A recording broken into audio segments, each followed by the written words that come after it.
ഈ സിനിമ നിങ്ങൾക്ക് ധൈര്യമുണ്ടെങ്കിൽ മാത്രം കാണുക. ഒരു ചെറിയ പെൺകുട്ടി തന്റെ വളർത്തുമൃഗമായിട്ട് ഒരു സ്പൈഡറിനെ വളർത്തുകയാണ്. എന്നാൽ അതൊരു സാധാരണ സ്പൈഡർ ആയിരുന്നില്ല, അത് പിന്നീട് ഒരു മോൺസ്റ്ററായി മാറുകയാണ്. അതിനുശേഷം ആ അപ്പാർട്ട്മെന്റിലുള്ളവരെല്ലാം ആ സ്പൈഡർ വേട്ടയാടിക്കൊണ്ടിരിക്കുകയാണ്. ഇതിൽ നിന്ന് ആ പെൺകുട്ടിക്കും തന്റെ ഫാമിലിക്കും സർവൈവ് ചെയ്യാൻ സാധിച്ചോ ഇല്ലയോ എന്നെല്ലാമാണ് ഈ സിനിമ നമുക്ക് കാണിച്ചു തരുന്നത്. അപ്പോൾ നമുക്ക് സിനിമയിലേക്ക് കടക്കാം. സിനിമയുടെ തുടക്കത്തിൽ തന്നെ ഒരു വയസ്സായ മുത്തശ്ശിയെ കാണിക്കുകയാണ്. തന്റെ റൂമിൽ നിന്ന് പേടിപ്പെടുത്തുന്ന സൗണ്ടുകൾ കേട്ട് ആ മുത്തശ്ശി ഒരു എക്സ്റ്റർമിനേറ്ററിനെ വിളിക്കുകയാണ്. അങ്ങനെ ആ എക്സ്റ്റർമിനേറ്റർ വന്നിട്ട് ആ റൂം ഫുള്ള് ചെക്ക് ചെയ്യുകയാണ്. അതിനിടയിൽ അയാൾ എയർവൻസിന്റെ അടുത്തായിട്ട് രക്തക്കറ പോലെ എന്തോന്ന് കാണുകയാണ്. അത് നോക്കാനായിട്ട് അയാൾ ആ എയർവൻസിന്റെ ഉള്ളിലേക്ക് തലയിട്ട് നോക്കുകയാണ്. എന്നാൽ അയാൾ അവിടെ കണ്ടത് രക്തത്തിൽ മുങ്ങിയ ഒരു മനുഷ്യന്റെ തലയായിരുന്നു. ഇതേ സമയം പെട്ടെന്ന് എന്തോ ഒന്ന് അയാളെ വലിച്ചുകൊണ്ട് പോവുകയാണ്. എന്നാൽ ഇതൊക്കെ കണ്ടിട്ട് ആ മുത്തശ്ശി ഒരു റിയാക്ഷനും കൊടുക്കാതെ അവിടെ തന്നെ നിൽക്കുകയാണ്. അതായത് ഈ മുത്തശ്ശിക്ക് മറവി രോഗത്തിന്റെ അസുഖമുണ്ട്. അങ്ങനെ കുറച്ചു സമയത്തിന് ശേഷം വീണ്ടും ആ മുത്തശ്ശി തന്റെ റൂമിൽ നിന്ന് സൗണ്ടുകൾ കേൾക്കുകയാണ്. അങ്ങനെ തന്റെ ഫോൺ എടുത്ത് എക്സ്റ്റർമിനേറ്ററിനെ വീണ്ടും വിളിക്കുകയാണ് ആ മുത്തശ്ശി. ഇതേ സമയം ഫ്ലാഷ് ബാക്ക് പോലെ 4 ദിവസത്തിന് മുമ്പ് എന്ന് പറഞ്ഞ്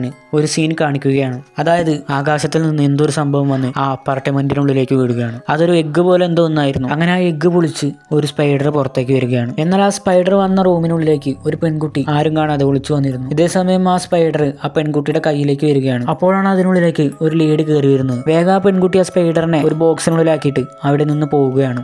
അങ്ങനെ ആ ലേഡി ആ വിൻഡോ പൊളിഞ്ഞ കാര്യം പോയിട്ട് ആ പെൺകുട്ടിയുടെ ഫാദറിന്റെ അടുത്ത് പോയി പറയുക. അതായത് ആ പെൺകുട്ടിയുടെ ഫാദർ ആയിരുന്നു ആ ബിൽഡിങ്ങിലെ എല്ലാ കാര്യങ്ങളും നോക്കിയിരുന്നത്. ഇത് അവളുടെ സ്റ്റെപ്പ് ഡാഡ് കൂടിയായിരുന്നു. അതുകൊണ്ട് തന്നെ അതിൻ്റെതായ മിസ്അണ്ടർസ്റ്റാൻഡിങ് അവർ തമ്മിലുണ്ടായിരുന്നു. ഇവർ രണ്ടുപേരും കൂടാതെ ഇവരുടെ ഫാമിലിയിൽ 2 ആളും കൂടി ഉണ്ടായിരുന്നു. ഒന്നവളുടെ അമ്മയും ഒന്നവളുടെ അനിയനുമായിരുന്നു. അങ്ങനെ ആ പെൺകുട്ടി ആ സ്പൈഡറിനെ ഫീഡ് ചെയ്യുകയാണ്. കയ്യിൽ കിട്ടിയ പാറ്റയും മറ്റും എടുത്ത് അവൾ ആ സ്പൈഡറിന് ഭക്ഷണമായി കൊടുക്കുകയാണ്. എന്നാൽ ഓരോ സെക്കൻഡിലും ആ സ്പൈഡർ വലുതായി വരികയാണ്. അങ്ങനെ ഒരു ദിവസം ആ സ്പൈഡർ പുറത്തേക്ക് ചാടി ആ എയർ വെൻസിലൂടെ പോയിട്ട് ആ ഗ്രാൻഡ്മയുള്ള റൂമിലേക്ക് പോവുകയാണ്. കാരണം ആ ഗ്രാൻഡ്മ കുറെ പെറ്റുകളെ വളർത്തിയിരുന്നു. അതിൽ നിന്ന് ഒരു പക്ഷിയെ വളരെ മൃഗീയമായിട്ട് ആ സ്പൈഡർ കൊല്ലുകയാണ്. ഇതൊക്കെ കണ്ടിട്ട് ആകെ കൺഫ്യൂഷൻ ആയിട്ട് നിൽക്കുകയാണ് ആ ലേഡീസും ആ എക്സ്റ്റർമിനേറ്ററും. അങ്ങനെ അയാൾ അവിടെയെല്ലാം വൃത്തിയാക്കുകയാണ്. ഇപ്പൊ നിങ്ങൾക്ക് തോന്നിയിട്ടുണ്ടാവും ആ എക്സ്റ്റർമിനേറ്ററിനല്ലേ ഫസ്റ്റ് സീനിൽ ആ സ്പൈഡർ കൊണ്ടുപോയതെന്ന്. എന്നാൽ ഇത് 4 ദിവസം മുമ്പുള്ള ഫ്ലാഷ് ബാക്ക് ആണ്. അങ്ങനെ ആ പെൺകുട്ടി വീണ്ടും ആ സ്പൈഡറിന് ഭക്ഷണം കൊടുക്കുകയാണ്. അതുപോലെ തന്നെ ആ സ്പൈഡറും ഓരോ മണിക്കൂറിലും വലുതായി അതൊരു സാധാരണ സ്പൈഡർ അല്ലാത്തതുകൊണ്ട് തന്നെയാണ് ആ സ്പൈഡർ ഇത്തരത്തിലെല്ലാം ചെയ്യുന്നത്. അടുത്ത സീനിൽ ഡിവേഴ്സ് ആയിട്ട് ഡിപ്രഷനായിരിക്കുന്ന ഒരു സ്ത്രീയാണ് കാണിക്കുന്നത്. അങ്ങനെ ആ സ്ത്രീ തന്റെ ഫാമിലി ഫോട്ടോസ് എല്ലാം നോക്കുകയാണ്. ഇവിടെയാണ് ആ സ്പൈഡർ തന്റെ ആദ്യ നരവേട്ട ആരംഭിക്കുന്നത്. ആ സ്പൈഡർ ആ സ്ത്രീയുടെ വായനുള്ളിലൂടെ കയറി ആ സ്ത്രീയുടെ വയറെല്ലാം കീറി മുറിച്ച് വളരെ ക്രൂരമായി കൊല്ലുകയാണ്. അടുത്ത സീനിൽ ആ പെൺകുട്ടിയുടെ ഫാദറിന് എയർ വെൻസിന്റെ ഉള്ളിൽ നിന്ന് വീണ്ടും എന്തൊരു ന്യൂസ് കേൾക്കുകയാണ്. അങ്ങനെ അത് എന്താണെന്നറിയാൻ അയാൾ അതിനുള്ളിലേക്ക് നോക്കുകയാണ്. എന്നാൽ അത് ആ സ്ത്രീയുടെ പെറ്റായ ഒരു നായ്ക്കുട്ടിയായിരുന്നു. അങ്ങനെ അയാൾ അതിനെടുത്ത് ആ സ്ത്രീയുടെ റൂമിന്റെ അടുത്തേക്ക് പോവുകയാണ്. കുറെ വട്ടം ആ റൂം തട്ടി നോക്കുന്നുണ്ടെങ്കിലും ആ സ്ത്രീ തുറക്കാത്തതുകൊണ്ട് അയാൾ തന്റെ കയ്യിലുള്ള ചാവി എടുത്ത് ആ റൂം തുറന്നു കയറുകയാണ്. അയാൾ ഈ ബിൽഡിംഗ് നോക്കി നടത്തുന്ന ആളായതുകൊണ്ട് തന്നെ അയാളടുത്ത് എല്ലാ ബിൽഡിങ്ങിന്റെയും ചാവി ഉണ്ടായിരുന്നു.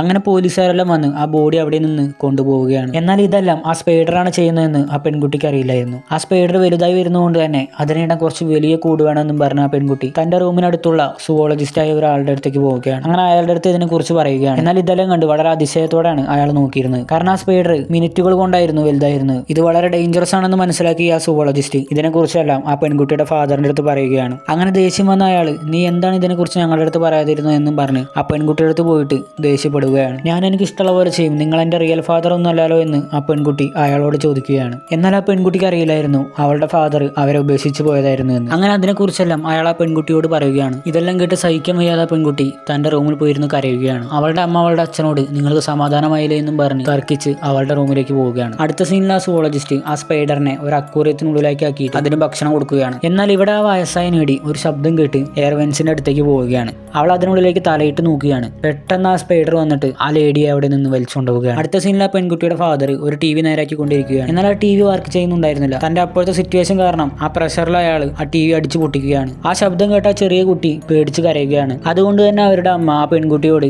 ആ കുട്ടിയെ എടുത്ത് ആ റൂമിനുള്ളിലേക്ക് പോകാൻ പറയുകയാണ്. അതിനുശേഷം അവളുടെ ഹസ്ബൻഡിന്റെ അടുത്ത് നിങ്ങൾ എന്തുകൊണ്ടാണ് ഇങ്ങനെയെല്ലാം ചെയ്യുന്നതെന്ന് ചോദിച്ച് തർക്കിക്കുകയാണ്. എന്നാൽ ആ പെൺകുട്ടി തന്റെ അനിയനെ അവിടെ കടത്തി ഹെഡ്സെറ്റും വെച്ച് ഫോണിൽ കളിച്ചുകൊണ്ടിരിക്കുകയാണ്. ഇതേ സമയം ആ സ്പൈഡർ വന്നിട്ട് അവളുടെ അച്ഛനെയും അമ്മയെയും അറ്റാക്ക് ചെയ്യുകയാണ്. അങ്ങനെ അവളുടെ അമ്മയെ ആദ്യം വലിച്ചുകൊണ്ടുപോവുകയാണ്. എന്നാൽ അവളുടെ അച്ഛൻ അനങ്ങാൻ പറ്റാതെ അവിടെ തന്നെ കിടക്കുകയാണ്. അപ്പോഴാണ് ആ ഡോഗ് കുരക്കുന്നത് അവൾ കാണുന്നത്. അത് ഫുഡിനായിരിക്കും എന്ന് കരുതി അവൾ ആ ഡോഗിന് ഫുഡ് എടുക്കാൻ പോവുകയാണ്. എന്നാൽ പെട്ടെന്ന് അവളുടെ അച്ഛനെ ആ എയർവെൻസിനുള്ളിലേക്ക് വലിച്ചുകൊണ്ടുപോകുന്നത് അവൾ കാണുകയാണ്. അങ്ങനെ അവൾ ആ എയർവെൻസിനുള്ളിലേക്ക് നോക്കുകയാണ്. എന്നാൽ പെട്ടെന്ന് എന്തോ വരുന്നത് കണ്ട അവൾ ആ എയർവെൻസ് അടയ്ക്കുകയാണ്. അതിനുശേഷം പേടിച്ച് അവിടെ ഇരുന്ന് കരയുകയാണ്. ഇതേ സമയം ആ സ്പീഡർ അവളുടെ അനിയന്റെ അടുത്തേക്ക് ഇറങ്ങി വരികയാണ്. അത് മനസ്സിലാക്കി അവൾ തന്റെ അനിയനെ രക്ഷിക്കാനായിട്ട് അതിനടുത്തേക്ക് പോകുമ്പോഴേക്കും ആ സ്പൈഡർ ആ കുട്ടിയെയും കൊണ്ട് അവിടെ നിന്ന് പോവുകയാണ്. ആ സ്പൈഡറിന് മോത്ത് ബോൾസ് പേടിയാണെന്ന് മനസ്സിലാക്കി അവൾ അങ്ങനെ തന്റെ ഫാമിലിയെ രക്ഷിക്കാനായിട്ട് തന്റെ വാട്ടർ ഗണ്ണിൽ ആ മോത്ത് ബോൾസ് കലക്കിയിട്ട് അവരെ രക്ഷിക്കാനായിട്ട് ആ എയർ വെന്റ്സിനുള്ളിലേക്ക് പോവുകയാണ്. അങ്ങനെ പോകുന്ന വഴിക്ക് അവള് തന്റെ ഗ്രാൻഡ്മയെ കാണുകയാണ്. എന്നാൽ ആ ഗ്രാൻഡ്മ ധരിച്ചിരുന്ന വസ്ത്രത്തിൽ ആ മോത്ത് ബോൾസിന്റെ സ്മെല്ലുണ്ടായിരുന്നു. അതുകൊണ്ട് തന്നെയാണ് ആ സ്പൈഡർ ആ ഗ്രാൻഡ്മയെ അറ്റാക്ക് ചെയ്യാതിരുന്നത്. അങ്ങനെ അവൾ അവിടെയുള്ള മോത്ത് ബോൾസ് എല്ലാം കലക്കി കുറച്ച് കുപ്പികളിലേക്ക് ആക്കിയിട്ട് ആ എയർ വെന്റ്സിനുള്ളിലേക്ക് പോവുകയാണ്. അങ്ങനെ അതിനുള്ളിൽ നിന്ന് ആ സ്പൈഡറിന്റെ വലയിൽ കുടുങ്ങി കിടക്കുന്ന തന്റെ ഫാദറിനെ അവൾ കാണുകയാണ്.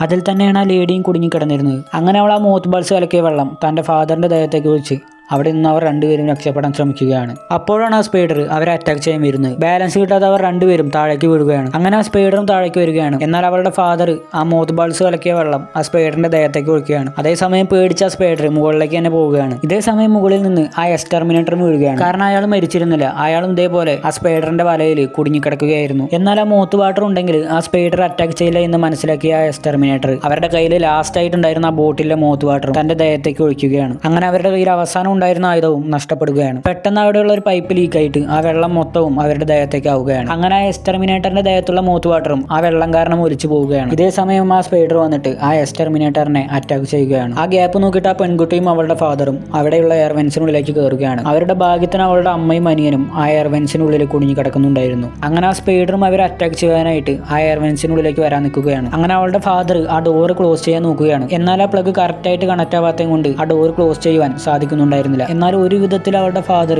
ആ പ്ലഗ് അതിൽ കുത്തുകയാണ്. അങ്ങനെ ആ സ്വിച്ച് ഇടുന്നതും ആ സ്പൈഡർ അതിനുള്ളിലേക്ക് വരുന്നതും ആ ഡോർ ആ സ്പൈഡറിന്റെ ദേഹത്തേക്കാണ് ക്ലോസ് ആയത്. അതുകൊണ്ട് തന്നെ ആ സ്പൈഡർ അവിടെ വെച്ച് ഓൺ ദ സ്പോട്ടിൽ മരിക്കുകയാണ്. എന്നാൽ ആ പ്ലഗ് കണക്ട് ചെയ്യുന്നതിനിടയിൽ ആ പെൺകുട്ടിയുടെ ഫാദറിന് ഷോക്ക് ആയിട്ടിരുന്നു. അതുകൊണ്ട് തന്നെ അവളുടെ ഫാദറിന് CPR കൊടുത്ത് രക്ഷിക്കുകയാണ്. അങ്ങനെ അവരവിടെ നിന്ന് രക്ഷപ്പെടുകയാണ്. അടുത്ത സീനിൽ ആ സ്പൈഡറിന്റെ കുറെ എഗ്ഗുകളാണ് കാണിക്കുന്നത്. അങ്ങനെ അതിൽ നിന്നൊരു എഗ്ഗ് വിരിയുന്നതും സിനിമ അവസാനിക്കുകയാണ്. ഈ സിനിമയെ കുറിച്ചുള്ള നിങ്ങളുടെ അഭിപ്രായങ്ങൾ നമ്മുടെ കമന്റ് ബോക്സിൽ ഒന്ന് കമന്റ് ചെയ്യുക. അതുപോലെ തന്നെ നിരവധി സൈക്കോ ഹൊറർ മൂവീസ് എല്ലാം നമ്മൾ ഈ ചാനലിൽ അപ്ലോഡ് ചെയ്തിട്ടുണ്ട്. വേണ്ടവർക്ക് പോയി കാണാം.